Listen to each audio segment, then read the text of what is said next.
Dear students, income tax and G S ടിയുടെ പുതിയൊരു ക്ലാസ്സിലേക്ക് എല്ലാവർക്കും സ്വാഗതം. ഈ ഒരു സബ്ജക്റ്റിലെ ഇൻകം ടാക്സിൻ്റെ പോർഷൻസ് എല്ലാം തന്നെ നമ്മൾ ഡിസ്കസ് ചെയ്ത് കഴിഞ്ഞു. ഇനി നമുക്കിതിൽ ഡീറ്റെയിൽ ആയിട്ട് പഠിക്കാനുള്ളത് ജി എസ് ടിയെ കുറിച്ചിട്ടാണ്, ഗുഡ്സ് ആൻഡ് സർവീസസ് ടാക്സിനെ കുറിച്ചിട്ടാണ്. അപ്പോൾ ആദ്യം എന്താണ് G S T, goods and service tax എന്ന് നോക്കാം. നമുക്കറിയാം, ഇന്ത്യയിൽ രണ്ട് തരത്തിലുള്ള ടാക്സ് ആണല്ലോ ചാർജ് ചെയ്യുന്നത്. ഏതൊക്കെയാണ്? ഡയറക്റ്റ് ടാക്സും ഉണ്ട്, അതേപോലെ തന്നെ ഇൻഡയറക്റ്റ് ടാക്സും ഉണ്ട് അല്ലേ. ടാക്സ് അടക്കുന്ന വ്യക്തി ഗവൺമെൻറ്റിലേക്ക് നേരിട്ടാണ് ടാക്സ് അടക്കുന്നതെങ്കിൽ അതാണല്ലോ ഡയറക്റ്റ് ടാക്സ്. എന്നാൽ ടാക്സ് അടക്കാൻ ബാധ്യസ്ഥനായിട്ടുള്ളൊരു വ്യക്തി ഒരു ഇടനിലക്കാരൻ, ഒരു ഇൻ്റർമീഡിയറ്റ് വഴിക്കാണ് ഗവൺമെൻറ്റിലേക്ക് ടാക്സ് അടക്കുന്നതെങ്കിൽ അതാണല്ലോ ഇൻഡയറക്റ്റ് ടാക്സ് എന്ന് പറയുന്നത്. നമുക്കറിയാം, ഇൻകം ടാക്സ് എന്ന് പറയുന്നത് ഒരു ഡയറക്റ്റ് ടാക്സും എന്നാൽ ജി എസ് ടി എന്ന് പറയുന്നത് ഒരു ഇൻഡയറക്റ്റ് ടാക്സ് ആണ് അല്ലേ. ജി എസ് ടി ഒരു ഇൻഡയറക്റ്റ് ടാക്സ് ആണ്, ഇൻകം ടാക്സ് ഒരു ഡയറക്റ്റ് ടാക്സ് ആണ്.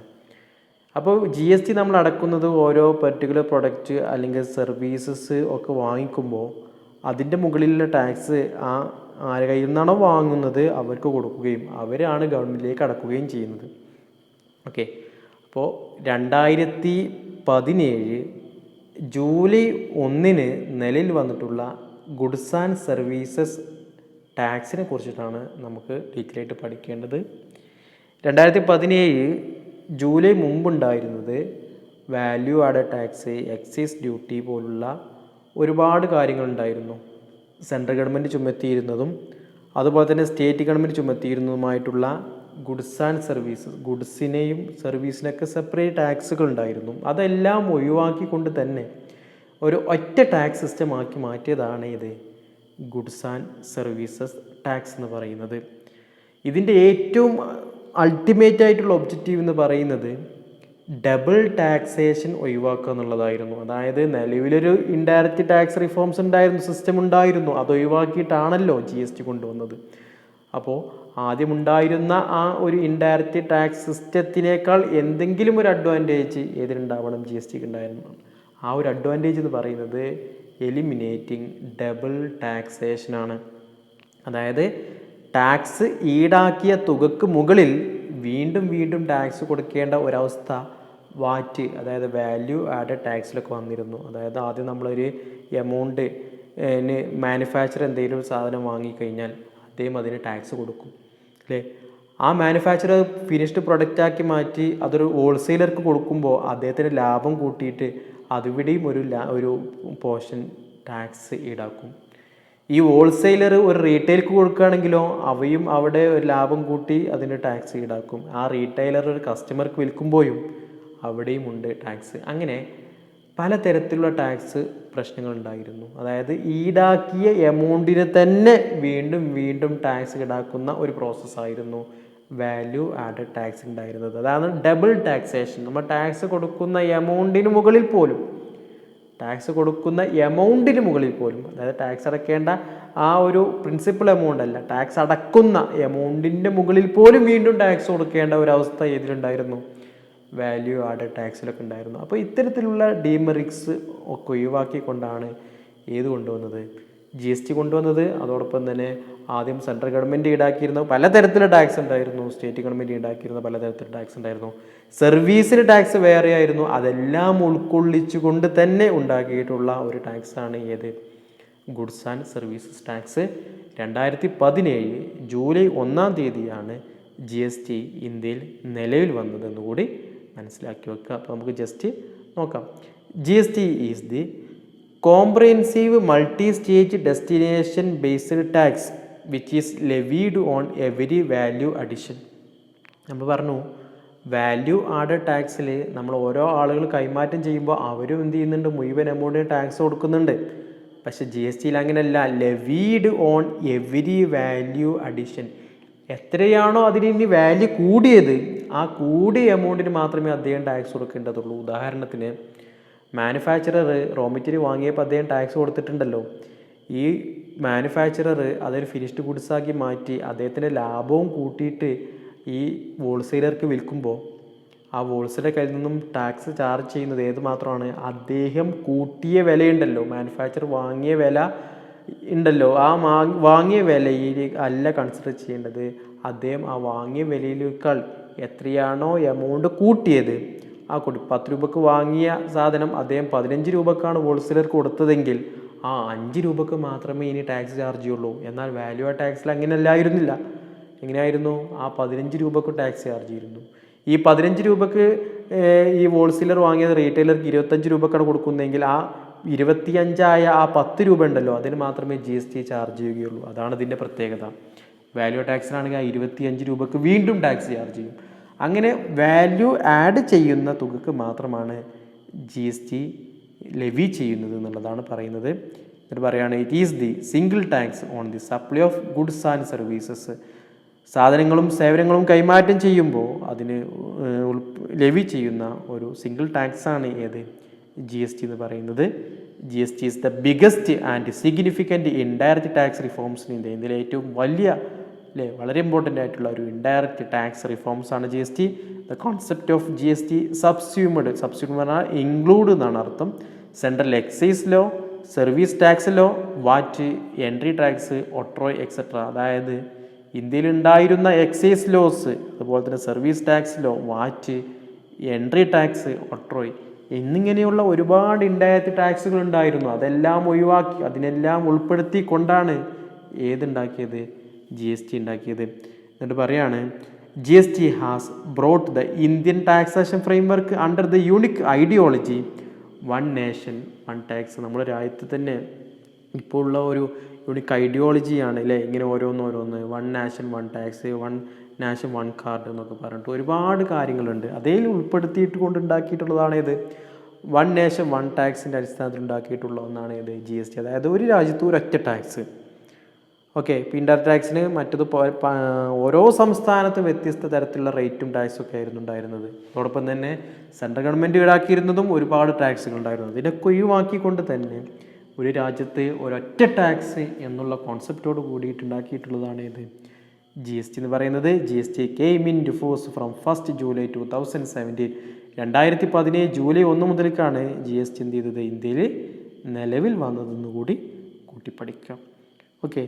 ഇനി നമുക്ക് എന്തൊക്കെയാണ് GSTയുടെ ഒബ്ജക്റ്റീവ്സ് എന്ന് നോക്കാം. ഞാൻ നേരത്തെ പറഞ്ഞു GSTയുടെ മർമ്മപ്രധാനമായിട്ടുള്ള ഒബ്ജക്റ്റീവ് എന്ന് പറയുന്നത് എലിമിനേറ്റ് ദി ഡബിൾ ടാക്സേഷനാണ്. ടാക്സ് അടച്ച ആ പ്രിൻസിപ്പൽ എമൗണ്ടിന് മുകളിൽ വീണ്ടും ടാക്സ് അടയ്ക്കേണ്ട ഒരവസ്ഥ ഉണ്ടായിരുന്നു. അങ്ങനെ പിന്നെ ടാക്സ് അടയ്ക്കേണ്ട അവസ്ഥ ഏതിൽ വരുന്നില്ല? GSTയിൽ വരുന്നില്ല. അതായത് വാല്യൂ എത്രയാണ് കൂടുന്നത്, ഒരാൾ മറ്റൊരാൾക്ക് കൈമാറ്റം ചെയ്യുമ്പോൾ അവിടെ വാല്യൂ എത്ര കൂട്ടി, ആ കൂടിയ എമൗണ്ടിന് മാത്രമേ അദ്ദേഹം ടാക്സ് കൊടുക്കേണ്ടതുള്ളൂ. അല്ല, വാറ്റ് സിസ്റ്റത്തിലായിരുന്നു എങ്ങനെയായിരുന്നു? എത്ര രൂപക്കാണോ കൈമാറ്റം ചെയ്യപ്പെടുന്നത് അതിന് അയാൾ വേറൊരാൾ കൈമാറ്റം ചെയ്യുമ്പോൾ ആ കിട്ടുന്ന ആൾ വീണ്ടും അത്ര എമൗണ്ടിന്. അങ്ങനെ GSTയിൽ വാല്യൂ ആഡ് ചെയ്യുന്നതിന് മാത്രമേ എന്ത് ചെയ്യുള്ളൂ? ടാക്സ് ചാർജ് ചെയ്യുള്ളൂ. ഇപ്പോൾ നമ്മൾ പറയുകയാണ് the objective of GST is to eliminate double taxation, that is cascading the effect of tax on the production and distribution of cost of goods and services. അതായത് സാധനങ്ങളും സേവനങ്ങളും പ്രൊഡക്റ്റ് ചെയ്യുന്നതിനും ഡിസ്ട്രിബ്യൂഷൻ ചെയ്യുന്നതിനും ഒക്കെ ചാർജ് ചെയ്യുന്നതാണ് ഇത് GST എന്ന് പറയുന്നത്. ഇതിൻ്റെ മറ്റുള്ള ഒബ്ജക്റ്റീവ്സ് നമുക്ക് താഴെ നോക്കാം. ഒന്നാമത്തതാണ് one country one tax system. ഒരു രാജ്യത്ത് ഒരു ടാക്സ് എന്നുള്ള കോൺസെപ്റ്റ്, അതാണ് ഒന്നാമത്തെ ഒബ്ജക്റ്റീവ്. രണ്ടാമത്തത് consumption based tax instead of manufacturing. അതായത് എവിടെയാണോ പ്രൊഡക്റ്റ് കൺസ്യൂം ചെയ്യുന്നത്, എൻഡ് യൂസർ എവിടെയാണോ അവിടെ നിന്നാണ് എന്ത് ചെയ്യുന്നത്? ഈ ടാക്സ് ചാർജ് ചെയ്യുന്നത്. ആ സംസ്ഥാനത്തിനാണ് ആ ഇൻകം ടാക്സിൻ്റെ ആ ടാക്സ് വരുമാനം ലഭിക്കുകയും ചെയ്യുക. അതാണ് കൺസംഷൻ ബേസ്ഡ്. എവിടെയാണോ ഈ പ്രൊഡക്റ്റ് ഉപയോഗിക്കുന്നത്, അവിടെയാണ് കൺസ്യൂം ചെയ്യുന്നത്, അവിടെയാണ് ഈ ടാക്സ് ചാർജ് ചെയ്യുക. അല്ലാതെ എവിടെയല്ല, മാനുഫാക്ചറിങ്ങിലല്ല, എവിടെയാണോ നിർമ്മിക്കുന്നത് അവിടെയല്ല ടാക്സ് ചാർജ് ചെയ്യുന്നത്. കൺസംഷൻ ബേസ്ഡ് ടാക്സ് ആണ് ഇത് GST. മൂന്നാമത് പറയുന്നു യൂണിഫോം രജിസ്ട്രേഷൻ, പേയ്മെൻറ്റ് എക്സെട്ര. അതായത് രാജ്യത്ത് ഉടനീളം ഏത് സംസ്ഥാനത്താണെങ്കിലും GSTയുടെ രജിസ്ട്രേഷനും അതിൻ്റെ പേയ്മെൻറ്റും ഒക്കെ എന്താണ്? ഒരേപോലെയാണ്. GST റേറ്റ് അടക്കം ഒരേപോലെയാണ്. അതാണ് പറയുന്നത്. മറ്റുള്ള ഓരോ സംസ്ഥാനങ്ങളും അവർക്ക് ആവശ്യമായിട്ടുള്ള അല്ല അവരുടെ ഓരോ റേറ്റുകളാണ് ഓരോ ഇൻഡയറക്റ്റ് ടാക്സ് ഉണ്ടായിരുന്നത്. പക്ഷേ GST അങ്ങനെയല്ല. എല്ലാ സംസ്ഥാനങ്ങളിലും ഒരേ റേറ്റ് ഓഫ് ടാക്സ് ആണ് എന്ത് ചെയ്യുന്നത്, ചാർജ് ചെയ്യുന്നത്. യൂണിഫോം രജിസ്ട്രേഷനാണ്. പേയ്മെൻറ്റും ഒക്കെ എല്ലായിടത്തും ഒരേപോലെയാണെന്നുള്ളതാണ് മൂന്നാമത്തെ പോയിന്റ് കൊണ്ട് ഉദ്ദേശിക്കുന്നത്. നാലാമത്തെ പറയുന്നു subsume all central and state government indirect taxes. അതായത് GSTയിൽ സെൻട്രൽ ഗവൺമെൻറ് ചുമത്തിയിരുന്നതും അതുപോലെ തന്നെ സ്റ്റേറ്റ് ഗവൺമെൻറ് ചുമത്തിയിരുന്നതുമായിട്ടുള്ള ഒരുപാട് ഇൻഡയറക്റ്റ് ടാക്സസ് ഉണ്ടായിരുന്നു. അവയെല്ലാം ഉൾക്കൊള്ളിച്ചുകൊണ്ടാണ് ഏതുണ്ടാക്കിയിട്ടുള്ളത്, GST ഉണ്ടാക്കിയിട്ടുള്ളത്. അതായത് GSTയിൽ സെൻട്രൽ ഗവൺമെൻറ്റും സ്റ്റേറ്റ് ഗവൺമെൻറ്റും നാളെ ഇതുവരെ ചാർജ് ചെയ്തിരുന്ന എല്ലാ കാര്യങ്ങളും എന്ത് ചെയ്യുന്നുണ്ട്, ഉൾക്കൊള്ളിച്ചുകൊണ്ടാണ് ടാക്സ് ചാർജ് ചെയ്യുന്നത്. മറ്റൊന്നാണ് reduce tax evasion and corruption. Tax ഇവേഷനും ടാക്സ് കറപ്ഷനും ഒക്കെ ഒഴിവാക്കാൻ വേണ്ടിയിട്ട്. എന്താണ് ടാക്സ് ഇവേഷൻ എന്ന് പറഞ്ഞു കഴിഞ്ഞാൽ, നിയമം ലംഘിച്ചുകൊണ്ട് നമ്മൾ ഗവൺമെൻറ്റിലേക്ക് ടാക്സ് അടക്കാതിരിക്കുകയാണെങ്കിൽ അതിനാണല്ലോ ടാക്സ് ഇവേഷൻ എന്ന് പറയുക, അല്ലേ? നമ്മൾ പഠിച്ചതാണ് ടാക്സ് അവോയ്ഡൻസ് ഒക്കെ. ടാക്സ് അവോയ്ഡൻസ് പറഞ്ഞാൽ നിയമം ലംഘിക്കാതെ തന്നെ പലതരത്തിലുള്ള മേഖലയിൽ കൊണ്ടുപോയിട്ടൊക്കെ ഇൻവെസ്റ്റ് ചെയ്തുകൊണ്ടൊക്കെ നമ്മൾ ഇൻകം ടാക്സ് പഠിച്ചതാണ്. അങ്ങനെ നമ്മൾ ടാക്സ് ലയബിലിറ്റി കുറക്കുകയാണെങ്കിൽ അതാണ് ടാക്സ് അവോയ്ഡൻസ്. ടാക്സ് ഇവേഷനാണ് നിയമം ലംഘിച്ചുകൊണ്ട് ടാക്സ് കൊടുക്കാതിരിക്കുകയാണ്, നമ്മുടെ ലയബിലിറ്റി കുറക്കുകയാണെന്നുണ്ടെങ്കിൽ അതിനെയാണ് ടാക്സ് ഇവേഷൻ എന്ന് പറയാം. അപ്പോൾ ഇതിലൂടെ ടാക്സ് ഇവേഷനും ടാക്സ് കറപ്ഷനൊക്കെ ഒഴിവാക്കാൻ പറ്റും. കാരണം ആകെ ഒറ്റ ടാക്സ് സിസ്റ്റമേ ഇന്ത്യയിലുള്ളൂ, അല്ലേ? ഒരുപാട് ടാക്സ് സിസ്റ്റം ഒന്നുമില്ല. അതിലൂടെ നമുക്ക് ടാക്സ് ഇവേഷനും കറപ്ഷനും ഒക്കെ ഒഴിവാക്കാൻ പറ്റും എന്നുള്ളതാണ്. മറ്റൊരു പോയിൻ്റാണ് ഇൻക്രീസ് പ്രൊഡക്ടിവിറ്റി. പ്രൊഡക്ടിവിറ്റി വർദ്ധിപ്പിക്കും. അതായത് രാജ്യത്തിൻ്റെ മാനുഫാക്ചറിങ്, അതുപോലെ രാജ്യത്തിൽ തന്നെ നിർമ്മിക്കുന്ന കാര്യങ്ങളും കൂടുതൽ പ്രൊഡക്ഷനും കാര്യങ്ങളൊക്കെ ഉണ്ടാവും എന്നുള്ളതാണ്. പ്രൊഡക്ഷനും അതിൻ്റെ ഉപയോഗം അതിൻ്റെ സെയിൽസും കാര്യങ്ങളൊക്കെ നല്ല രീതിയിൽ മുന്നോട്ട് പോകും എന്നുള്ളതാണ് പ്രൊഡക്ടിവിറ്റി കൊണ്ട് ഉദ്ദേശിക്കുന്നത്. മറ്റൊന്നാണ് increase tax to GDP ratio and revenue surplus. നമ്മുടെ GDPക്ക് വളർച്ച ഉണ്ടാവും, റവന്യൂ സർപ്ലസ് ഉണ്ടാവും. മറ്റൊന്ന് increase tax regulation compliance. Tax റെഗുലേഷനുമായി ബന്ധപ്പെട്ടുള്ള പ്രശ്നങ്ങളൊക്കെ തീർന്ന് ഉഷാറായിട്ട് നല്ല രീതിയിൽ തന്നെ കാര്യങ്ങളൊക്കെ ചെയ്യാൻ പറ്റും. മറ്റൊന്നാണ് reducing economic distortions. Economic distortions ഒക്കെ ഒരു പരിധി വരെ ഒഴിവാക്കാൻ ഈ GST കൊണ്ട് പറ്റുന്നുള്ളതാണ്. അപ്പോൾ ഈ ഒരു 9 പോയിൻറ്റ്സാണ് GSTയുടെ ഒബ്ജക്റ്റീവായിട്ട് പറയുന്നത്. 1 കൺട്രി 1 ടാക്സ് സിസ്റ്റം. ഒരു രാജ്യത്ത് ഒരൊറ്റ ടാക്സ്. കൺസംഷൻ ബേസ്ഡ് ആണ്.